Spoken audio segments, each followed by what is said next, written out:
Hey, back to the Bob Grant Show on WABC, and let's say hi to Penny. Hello, Penny. Jay Diamond here. Yes, hi. Hi, Jay. 2 hours I'm waiting.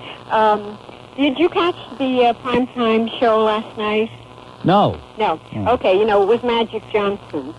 And Yeah. I just wanted a short paragraph to tell you what he said. They asked him, Chris Wallace, if, do you blame the players that you're not going to be, play anymore and all that? And he said, well, no. Oh, yes, I do, in a way. He said, because they're keeping me from going through with my dream of playing basketball, right? So I don't have that dream anymore.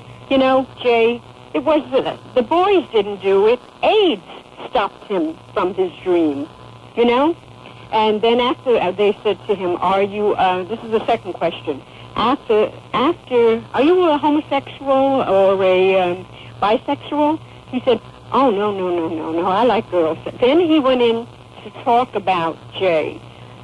All the women he slept with, 2 at a time, 3 at a time, 6 at a time, he was really relishing it, living it over again. Not once did he say that he was sorry. I don't know how to explain it. Not to say he's sorry, but... He was always a good man under the hoop. Yeah.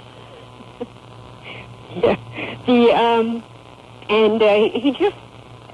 didn't... Well, look, you have to have some amount of empathy, at least I do, for somebody who has a deadly disease. Yeah. But I think that he's a confused guy, and I think that his confusion led him into the fix that he's in, and his confusion persists. I really don't think he has an idea of how he feels. I think he's very confused. I can understand that. And in the case of a man living with a death sentence, I find it difficult to just feel harshly toward him. Yeah. I do think he's best being quiet and not. But look, who is it? I can't tell him not to blame anything. I think it's a lot of what he does is unseemly at this point with the president. He joins the commission. He quits the commission. He likes the president. He doesn't like the president. He wants to play basketball. He doesn't want to play basketball. He quits. He goes back. He quits again. The man is obviously a very confused guy. Yeah. It seems that he goes one way and then the other. Yeah. That means he goes both ways. Yeah. All right. Thank you very much. Appreciate it, Penny. On WABC, let me then say hi to Tony, whom I forgot about. Hello, Tony. Yeah, go ahead, Jay. Thanks for holding on. All right, no problem. So we were discussing, you're a policeman. You've been on the force how many years? 10 years. All right. What was the reaction today amongst your fellow officers, your peers, on hearing that your commissioner, Ray Kelly, was consulting Al Sharpton for advice on how to run the police department? We were shocked. Did you expect Ray Kelly to be a guy who was for the rank and file? Yes, we did. So you were kind of stunned. Very. Is there a way to protest through Phil Caruso?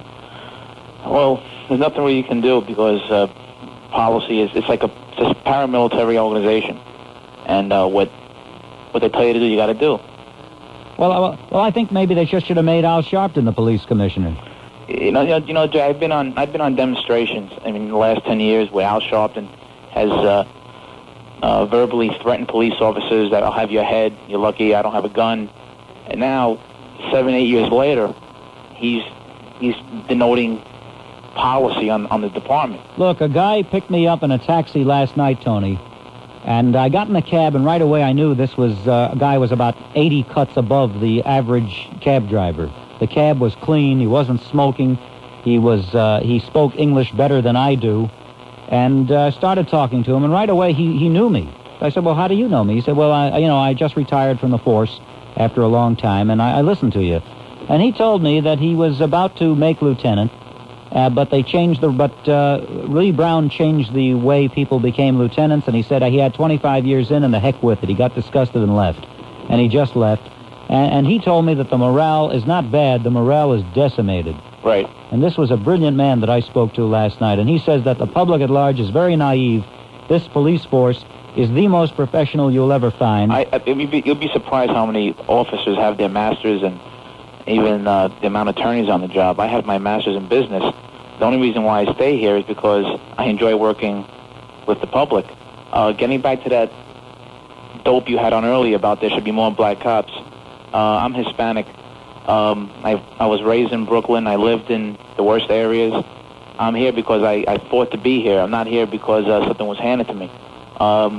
Tony, the criminals are in control. What you've seen in New York City in the last 20 years is a gradual evolution of our culture, a devolution of our culture, where it's been handed over lock, stock, and barrel with the police sealed and locked to the counterculture as a present. And these people hate the police. Right. And that is... They hate the police, be it black, white, be a black, white cop. Look at Kevin Clark outside of make a Medgar Evers College. It doesn't make a difference. In Newark, there are many incidents where the black police are pointed at and shouted at and accused by the people. And let's face it, there are only two races, criminals and good people. Exactly. And the fact is that it's obvious to me that David Dinkins is a supporter of the criminals and not of the police. We were discussing Crown Heights before. You remember when he came down to Crown Heights to actually see what was going on, and he was chasing to a school with bricks and... I remember that. And then all of a sudden he wanted to do something. You see, he is so afraid. I heard him on this morning with Curtis. It was a great interview because somehow Curtis induced him to drop that controlled shell that David Dinkins always had. And David Dinkins got mad at Curtis because Curtis had been supporting the Hasidim in Crown Heights.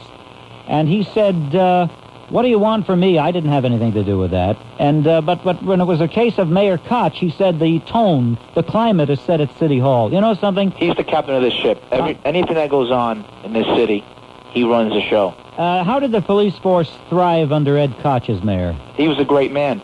Before Ed Koch left office, he went to every precinct in New York City, and he shook the hands of cops and thanked them for letting him work for us.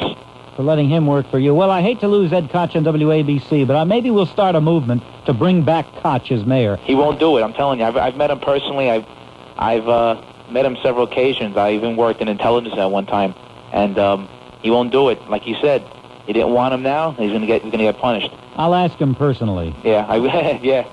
Okay. All right. Listen, Tony. Thanks for calling, and I'll tell you this: the mayor could be against you, the city regime could be against you, but that's transient. Millions and millions, no exaggeration, of people who not only 8 million New Yorkers, but the 20 million some odd people who come into New York every day, 90% of those people realize that the police are on their side. So what the mayor doesn't know, the people within earshot of my voice know it, I know it, and you know it. The policeman, to repeat an old phrase, is your friend. At least he's my friend. Thank you very much. Take care. All right. Then we'll say goodbye right now while we're friends. Let's say hello to Jim on W. No. Hello. Okay. Are you still there? Yes. No, I'm not here anymore. No, please, Jay. Okay. No. Okay. Before I talk about Al, I would like to talk about the police morale situation. In my opinion, I don't think the police morale is going to get any higher, in view of the fact that the head of the PBA endorsed a convicted felon to run for Congress once again when he was originally kicked out of there because of that, because of his underhandedness. Well, I think that they made an error in doing that, but and I thought it was wrong at the time, and I said so, but I will now reverse myself and apologize to Phil Caruso for criticizing his support of Mario Biaggi, because when you have no friends, you got to take whatever friends are willing to be your friend, and that's why he did it. And so I reversed myself, apologized to Phil Caruso, and I would shake Mario Biaggi's hand myself in public, because he was a friend to the police who are my friend. Okay. Now, Al Sharpton, I'll tell you why I'm impressed by the new Al Sharpton. What made me change my mind about him was the very dignified way in which he reacted after the conviction of that fellow that tried to murder her, to murder him, to stab him at that rally. I think it was in Bensonhurst. I think they were having another march, and somehow that guy got through the police line and stabbed him, and it could have easily cost him his life. Now, at the trial, when he was to go for conviction, Al Sharpton, I think, asked the judge to show not necessarily leniency, but a little bit of compassion concerning this particular gentleman. If it were anyone else, there would be screaming. Hey, I got a question for you I'd like to pose. I'm glad you brought up that stabbing incident, Ralph. Yeah. Consider this. Let's say that Sharpton he was stabbed. Let's consider that he didn't have 400 pounds of blubber in the way to get to his vital organs. Let's say he were about the same dimensions as, Yankel Rosenbaum, for example. And let's say the same stabbing would have punctured the organs that I'm sure it punctured in Yankel Rosenbaum. Yeah. Let's say that Sharpton would have expired on that day. Let's say then they would have put that guy from Bensonhurst on trial for the stabbing death of Al Sharpton. Let's say he then would have been acquitted by a jury filled with Bensonhurst sympathizers, and let's say then they would have given him a party. What do you think Al Sharpton's admirers would have responded? Well, this is my reply to that. During the period of time when Al Sharpton was in the hospital recovering, that was precisely what he asked his followers not to do, was not to respond in like manner to perhaps people of that persuasion, say white folks. Do you recall that? I recall that very specifically. And would he have sent that message from the grave, and would it have been listened to if he died? I cannot reply to that. All right, so don't. Thank you very much for calling. Let's say 1 million people is a lot of people, but the people that come to New York from the suburbs, John, in other words, there are 8 million people that live within the 5 boroughs, but I think during the height of the business day, there's something like 20 million people in the 5 boroughs. Right. Out of those 20 million, we should get 1 million to demonstrate and support in love of the police, because the people that come here from the suburbs to work also benefit from the safety provided them by the NYPD. Stay on the line. I'm going to take a break for a few minutes, and we'll discuss this at length on WABC. John from Staten Island, we still have you here. I think I'm going to hold you over after the news, too. Can you hang around? Yeah. I know you have a busy broadcasting schedule. The phrase melting pot used to mean the United States of America. Now it means you put the wrong container in the microwave. Yeah, I know what you mean. Well, It's sad. I want to make a pro-police, a love the police demonstration. I want to get 1 million people from New York City and from the suburbs. They all owe it to the cops. And I want to have a rally someplace, and maybe you can help me organize it, John. I'd be glad to. Because And I you don't should really be know. at the- You should be at the head of the parade if it occurs. I want to be, and I want to speak at the rally, but I also want it to be not a showcase for myself. I want it to be a spontaneous expression of love for the police, of appreciation for the NYPD, because, ladies and gentlemen, they need it, and they have it coming. And I want those cops, I want to boost their morale, and I want all the people in New York and the people in the surrounding suburbs who benefit from the NYPD to help me. Let's get this started. Write to me with suggestions how we can put it together. Let's have a rally of 1 million people in support of the NYPD soon. John, stay there. Okay? Thank you. Okay. WABC, New York. It's 1 a.m. Ladies and gentlemen, a grateful audience is listening with me to John of Staten Island. We're discussing my plan to have a major rally in support of the New York Police Department. I want to get 1 million citizens in Midtown. I want this to be on national television. I want the world to see how much New Yorkers and people in the surrounding communities really value and appreciate the New York Police Department. And they can show that to the mayor during his re-election campaign. All right? What do you think, John? I think it'd be perfect timing in the election year, because David Dinkins is playing politics already. As you said this afternoon with those figures on crime figures this afternoon that you announced, I don't believe that for 1 second. And there's one guy that... Oh, the crime is going down, he says. Yeah. Yeah, that's because we're running out of victims. Therefore, I have instructed the deputy mayors in charge of public safety and in charge of dealing with the criminal community to import Americans from outside of New York City to be victims for our criminal community who are running out of victims because of their fine work. Equal opportunity victims. Yeah, there's one guy I don't want to see at that rally, though, Jay. This limp-wristed lackey of David Dinkins, Raymond Kelly. I had this guy pegged the moment I saw his frightened face as he stood next to David Dinkins, so afraid to say or do the wrong thing in front of him. Otherwise, he wouldn't have been picked as commissioner. So, I mean, we're off to a roaring start. Well, I said this afternoon that soliciting advice, his first act, has been to solicit advice on how to conduct the police department. And who did he solicit it from? Al Sharpton. Yeah, This is the maestro he went to for advice.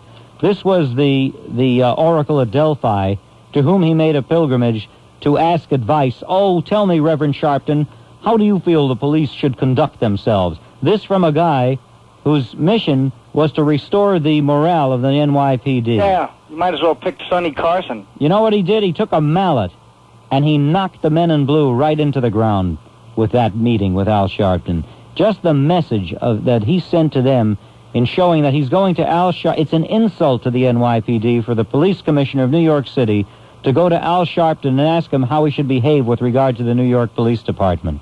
Yeah, he keeps running all over to these precincts saying how he's always supported the police, and then he makes another one of these insipid moves that contradicts what he says. You know something my mother used to tell me? Actions speak louder than words. Right. Actions, actions, actions.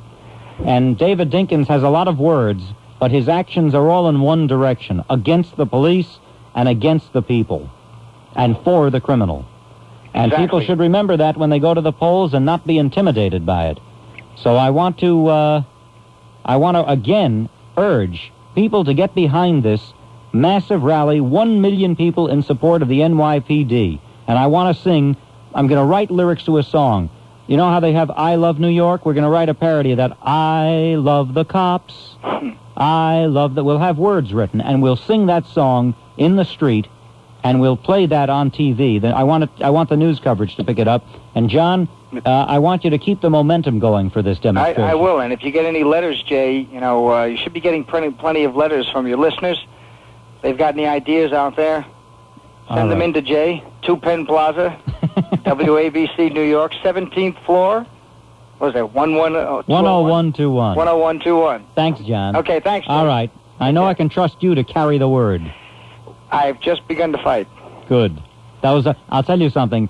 If John from Staten Island says that, then I can almost assure you we'll have that demonstration. Because when John from Staten Island fights, ladies and gentlemen, you know, what does Ross Perot say? That crazy dog? Okay, John. See you soon. All the talk show hosts on WABC already know that I don't give up. I've harassed them for a year. Let's hope you'll never have to again. Right. Take care. Thanks for calling John from Staten Island. And now we're going to say hello to Barry on what line? Line 10. Barry on line 10. Hi. Yes, Jay. Jay, I'm a resident of Woodbridge, both Jay Diamond and Bob Grant country. But I work in Brooklyn. I'm a ethical pharmaceutical sales rep, and I have reason to be grateful for the police. I have been assaulted twice while at work, and despite that, or in spite of that, I think the new community policing program is a wonderful program. I've had experiences where I've been on the street, and just because the police have been around, I probably have saved my hide quite a bit. So I'd like to suggest a rally be held at the Statue of Liberty. What a most honorable place for such a rally. That's a good idea. Or maybe, what about Police Plaza? That too. That too. But the Statue of Liberty is a good... That's federal ground, though. I don't know if they'll let us use it. But deliver the message in a most honorable place. Yeah, many times there are demonstrations against the police. Let's have a massive rally. A real block party for the police. They deserve it.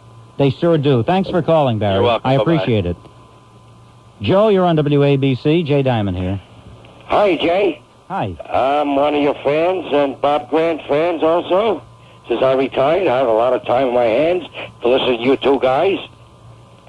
And what I have to say is, let's start a movement to dump Dickens.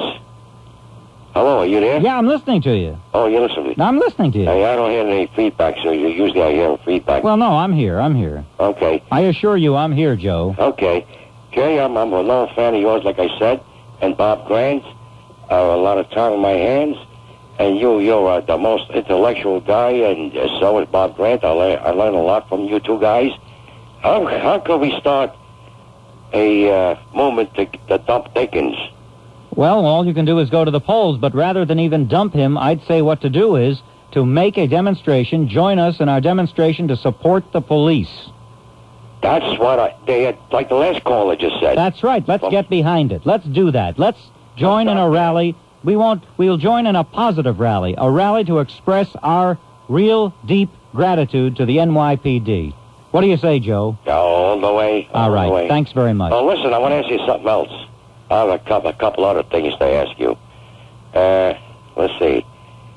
Let's start with the police department to support them, and then we could dump Dickens, and then after that, we'll go to Cuomo, dump him too. Well, we can dump him. Well, that's true. First Dinkins, then Cuomo. But Cuomo would be a good one to work on as well. But let me ask you something. What do we need so many politicians for? Assemblymen, congressmen, and all them. Well, in theory, Joe, to represent you. But in practice, it always doesn't work out that way. Thank you very much. All right, let's say hi to Albert. Albert, Jay Diamond here. Hi, Jay. How are you? Good. I have a limerick.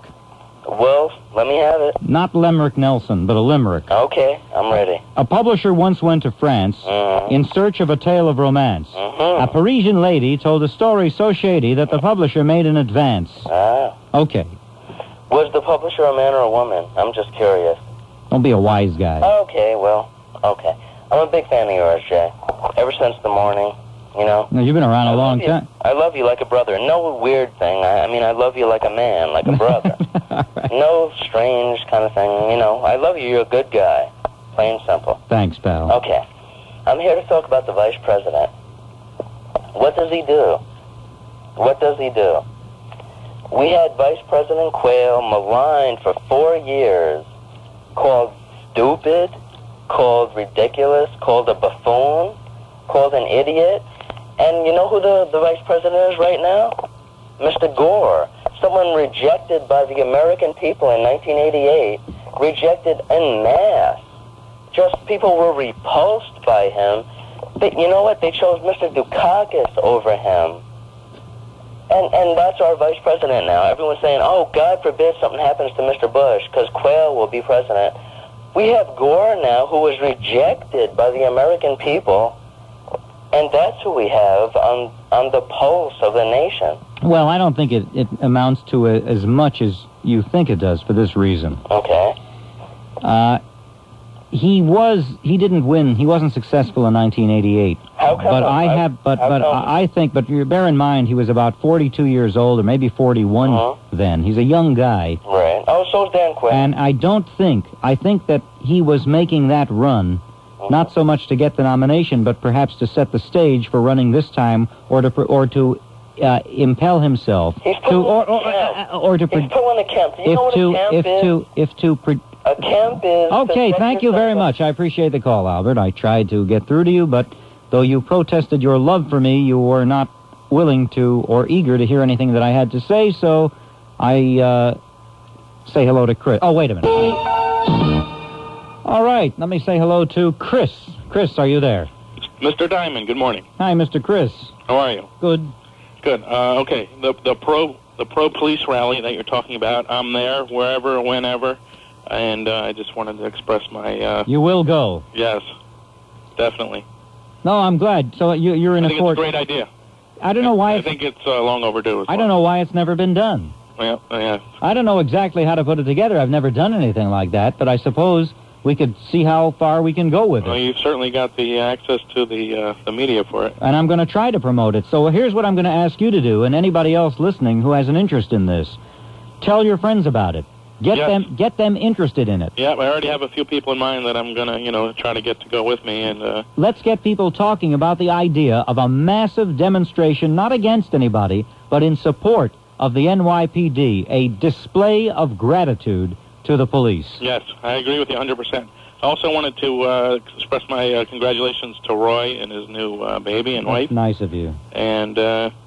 except I think they detected a little bit of pandering there with the Mayor Koch imitation. He did not sound like him at all. No, I think he does a pretty good job. Let me ask you one more question before you go. Yeah.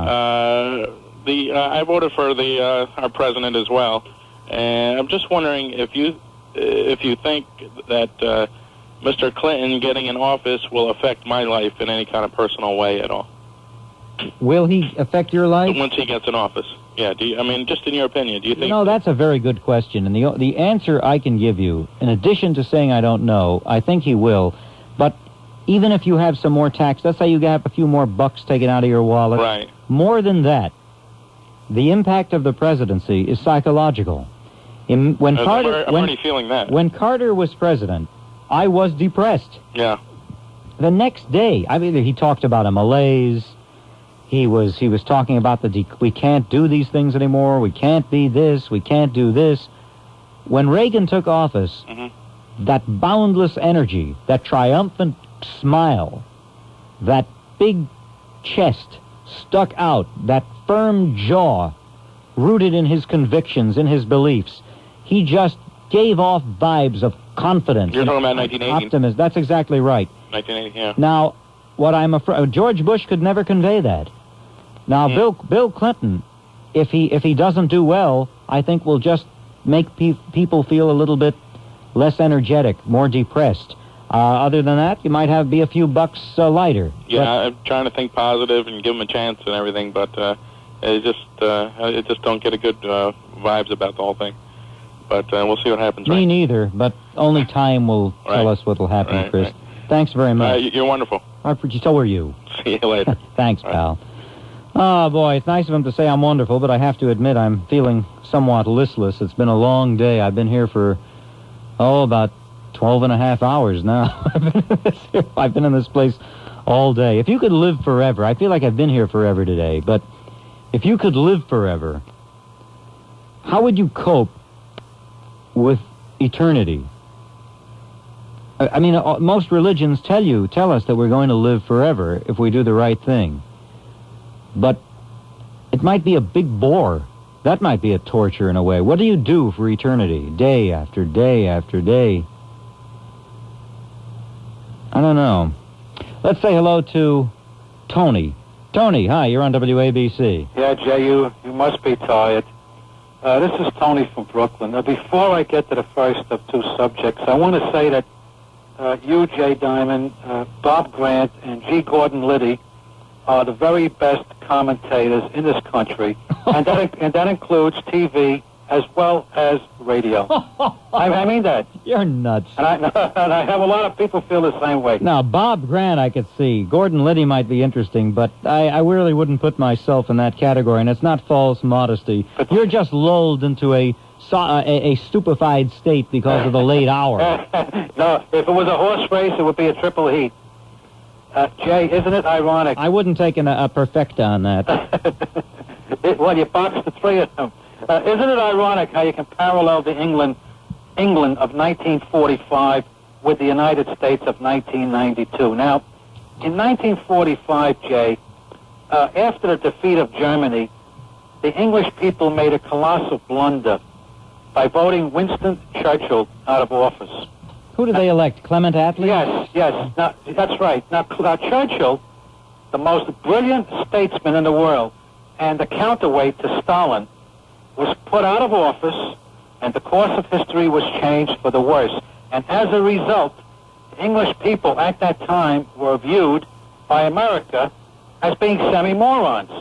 The Allied soldiers, won the war with blood, and the stupid English and their Labor Party propagandists lost the peace by electing Clement Attlee, a man with an IQ lower than Magic Johnson's.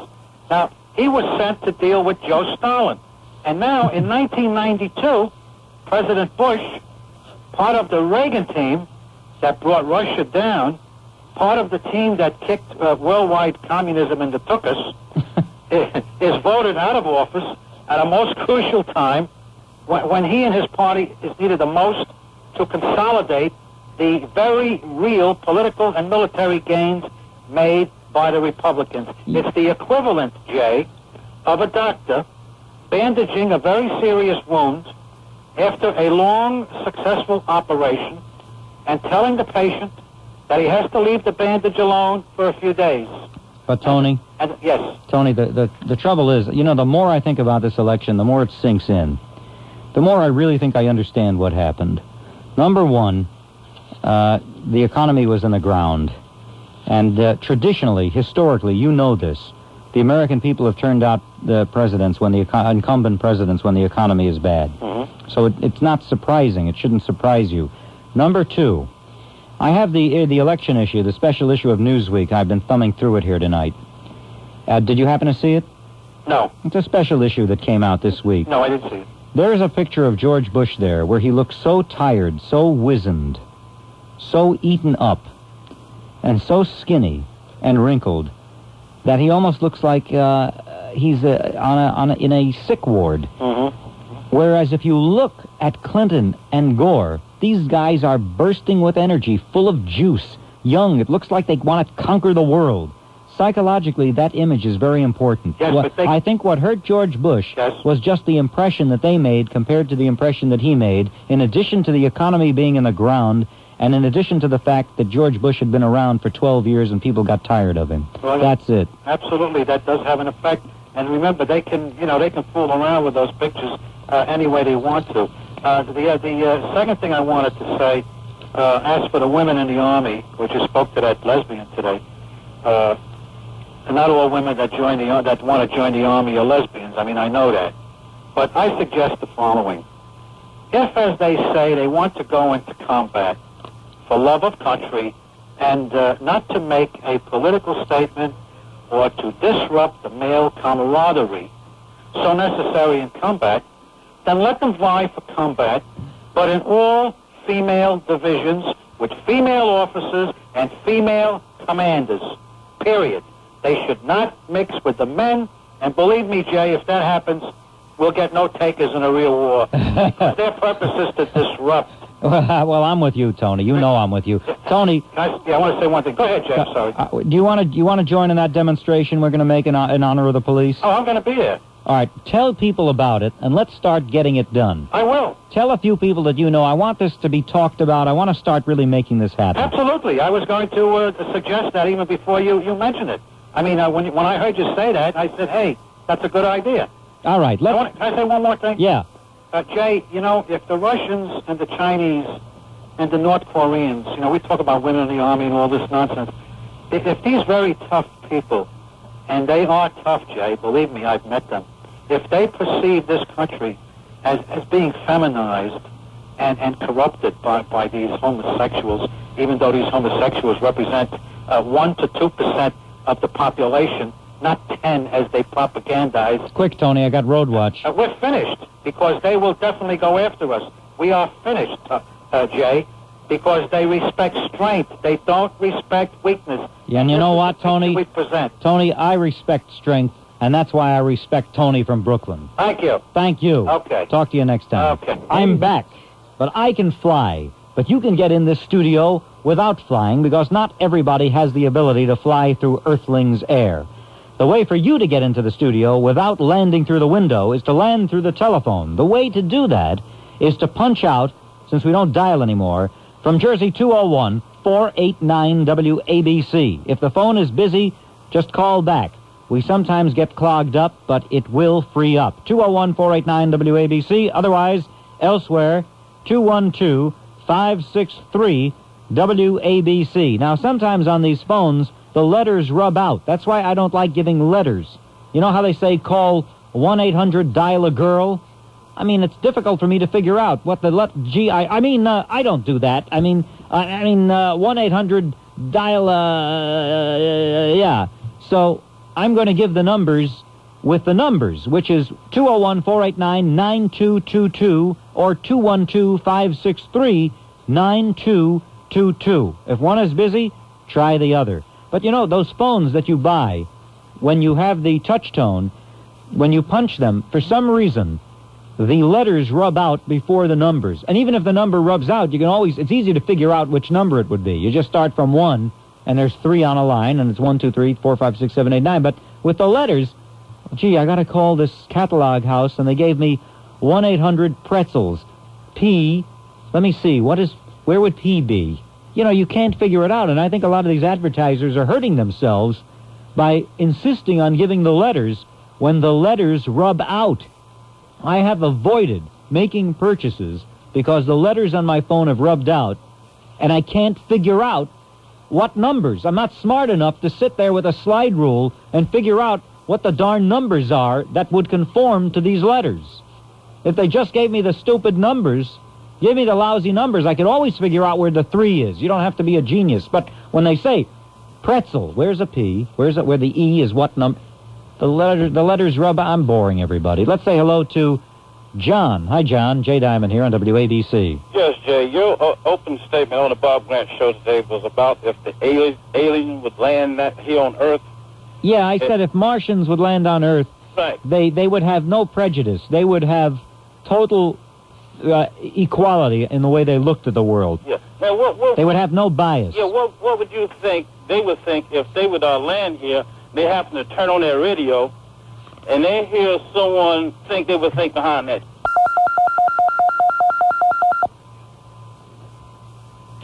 Let's say hello to John. Didn't come from out of outer space. The caller did not come from outer space. He came from the bowels of the earth. Literally, he was expelled.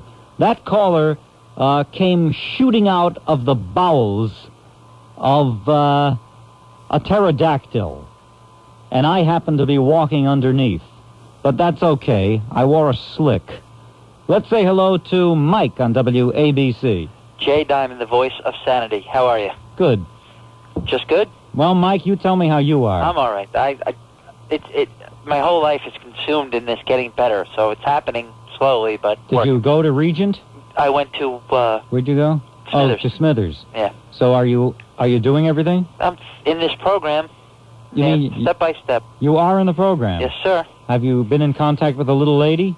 That's another thing, slowly but surely. We'll see how that works out. Another thing about this planet stuff and aliens. NASA sends out these probes, right? They go light years away, supposedly takes 3 years to get wherever they're going. What if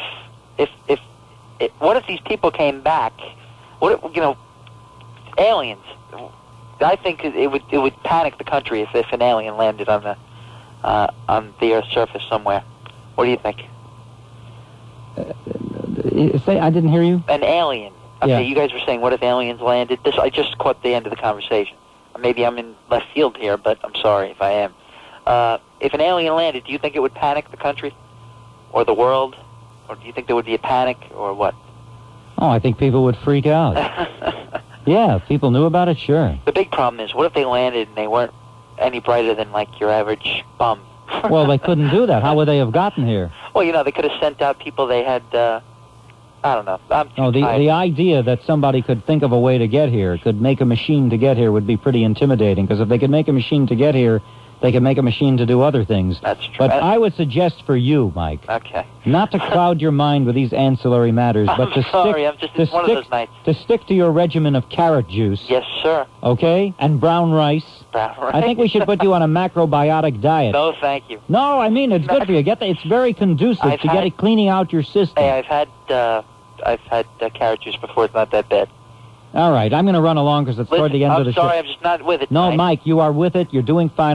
Believe me, I'm not blowing you off. The reason I'm moving quickly is because when it's the end of the show, I feel a responsibility to try to fit a lot of people in, so I tend to shorten the calls. That's the only reason, honestly. Okay, no problem. Okay, but I think you're tops, and I'm proud of you, Mike.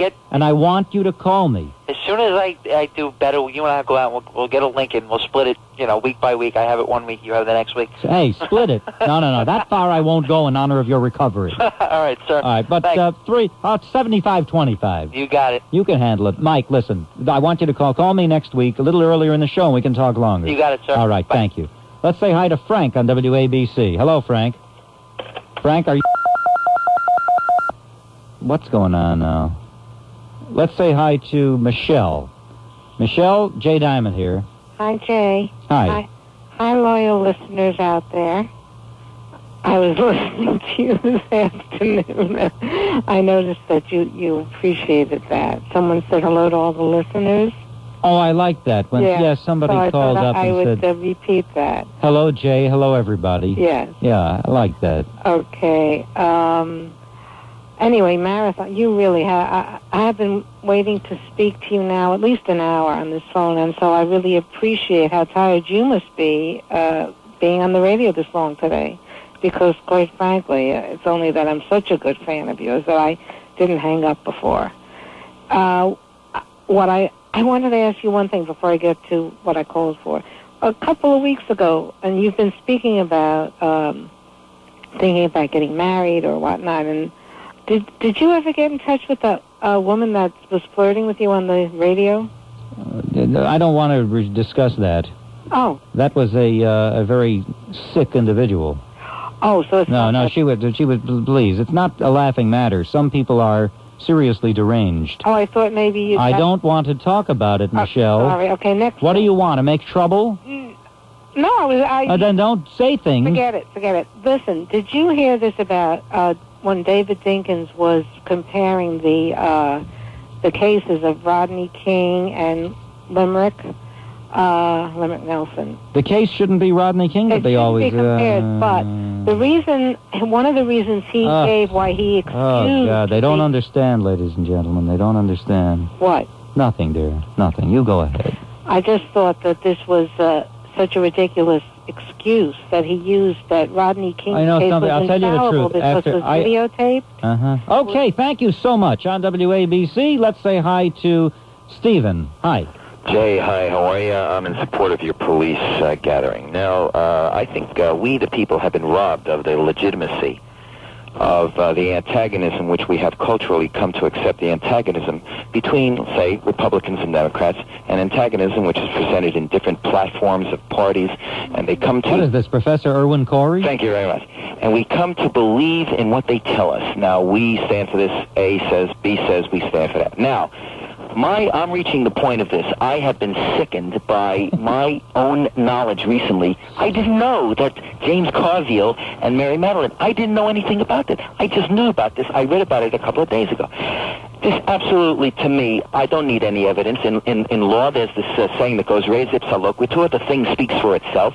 We, the people, have been robbed of the legitimacy. There was absolutely secret strategy, secret... Are you using Blue Baby or Red Devil? Hey, listen, What brand of crack? I'll slow down for you. What brand of crack do you prefer, Steve? I'll slow down for you. Is that what you want? Do you want... Let's say hello to Jimmy. Hello, Jimmy. No, wait a minute. Let me speak to Mike. Hello, Mike. You're on WABC. Hello, Jay. About time you put me on. I spoke to you some time back, you know. I'm with you on a lot of things. And that thing that came out of the earth, I wish I could run into one of these guys, you know. I put myself available to some of them, but they never attacked me for some reason. You know that? How come? Because maybe my size or my attitude. How or big whatever. are you? Pretty big. They see a monster like me, they seem to go up the other way, up the alley. You spoke to me before, Jay. Way back. You don't remember, that's all. How big are you? I'm pretty big. Well, how big is pretty I big? can take care of my business, put it that way, you know. How much do you weigh? Those soft, huh? How much do you weigh? Right now I'm about 230, but 230? I can handle myself. Solid muscle? I'm an ex-fighter, too, and I know how to handle myself in all kinds of ways. And I just wanted to commend you on your thoughts of fighting back. And you have a good way of doing it by bringing the police out, because instead of them being on the side, taking care of certain business, which they always call on them when the other parties come out, we'll have them where we can more or less protect them. Good idea. I want to support the... So tell everybody you know about it, and let's start the thing rolling. I know rolling. a lot of people, and believe me, I'm going to spread the word. I think you can do that, and I trust you. And listen, I'm going up to around 113 tomorrow. I hope to see your friend up there. All right. Oh, you're going there? All right, thanks. Yeah, I'm going up tomorrow. Okay, pal. Okay? Thanks, Mike. Have a good night. Okay. Thank you, Mike. And if Mike says he's going to be on 113, believe me, folks, Mike will be there, because Mike is a man who means business, and so am I, so stay tuned to WABC. Donna. Hi. Hi. What do you mean, what if UFOs land on the Earth? They've been landing on the Earth for years. They have tonight numerous times, I can assure you of that. Let me greet Jimmy on WABC. Good morning. How much time do I have, Jay? I would say you got about a minute. Okay. I was going to say... A minute to save the world from communism. No, I'll leave that for another time. I was going to say that when you talked about Sharpton today in the earlier show, we were laughing. I thought it was a joke. And then I saw the papers. You're not joking. Sharpton was really being some kind of advisor to the New York City Police. You thought I was making a gag up. I did. I thought it was the funniest thing you ever did. Next, we're going to have arsonists advise the fire department, Castro advising the Human Rights Commission. I mean, this is incredible. I thought it would make an impression on you, Jimmy. I really thought it was the funniest thing you ever did. I thought that you're really flipping out. You're losing your mind. No. And it was the literal truth, every printed word. Right. And the next thing they're going to do is maybe they'll consult Evelyn for help on the police department. You know, I think people from other states listening to you are going to get the wrong idea. New York City has 4 million of the nicest people in the world. No, you're absolutely right, and I'm glad you make the point. It's the other 4 million we got to worry about. That's absolutely right. Yeah, that's right. The other 4 million. Okay, I'll talk to you next All right, week. look, pal, thank you very much. Thanks, everybody. Thanks to everyone. I'm a little tongue-tied now who listened to me on both shows today, and thank you for your patience and your endurance. I will try to improve mine. See you all next week on the greatest station there is, WABC. WABC, New York. It's 2 a.m. From ABC News, I'm Marty McNeely. President-elect Bill Clinton has named a transition team that includes a former civil rights leader and a former Deputy Secretary of State. ABC's Richard Davies has more on the story in Little Rock. Bill Clinton has often said the selection of Senator Al Gore as his running mate was one of the best decisions he ever made. Warren Christopher and Vernon Jordan helped draw up the short list that included Gore. Now both these men have been put in charge of collecting more lists, names of men and women who will be considered for top jobs in the Clinton administration. The new transition team will also draw up a code of ethics that's expected to impose much stricter limits.